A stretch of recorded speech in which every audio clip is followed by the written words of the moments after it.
আলু ভাজি করব। আলুগুলো সুন্দরভাবে কুচো কুচো করে কাইটা নিয়েছি, কাইটা পরিষ্কার করে দিয়েছি। আসসালামু আলাইকুম গাইস, আপনারা সবাই কেমন আছেন? ভাজির জন্য বেশ কয়েকখানি পেঁয়াজ কুচি করে নিয়েছি। ভাজিতে একটু পেঁয়াজটা বেশি করে দিতে হয়। আলু ভাজি করার জন্য দিয়ে দেব তেল,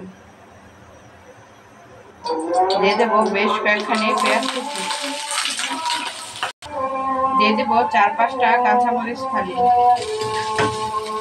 পেঁয়াজটা ভালোভাবে ভাজা নেব।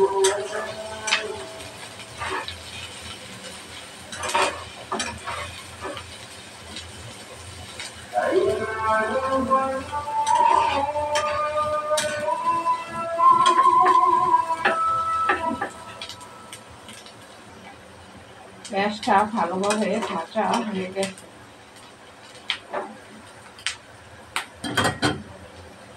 দিয়ে দেব আলু,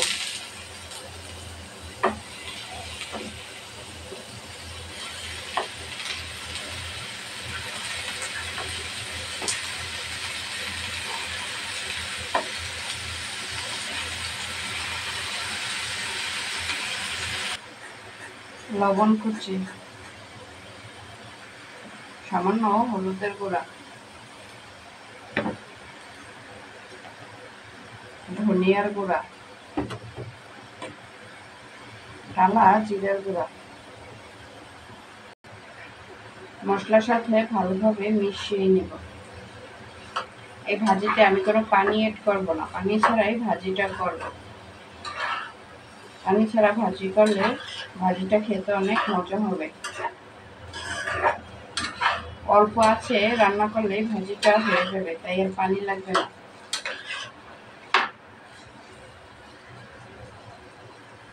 সিদ্ধ হওয়ার জন্য ঢাকনা দিয়ে ঢেকে দেব। ঢাকনা উঠিয়ে ভাজিটা একটু নাড়াচাড়া করে নেব। দেখুন কালারটা কত সুন্দর হয়েছে।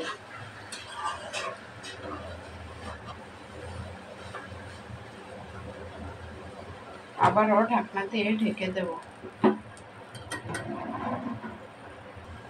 ভাজিটা আবার একটু নাড়াচাড়া করে নেব, নিচে যেন লেগে না যায়।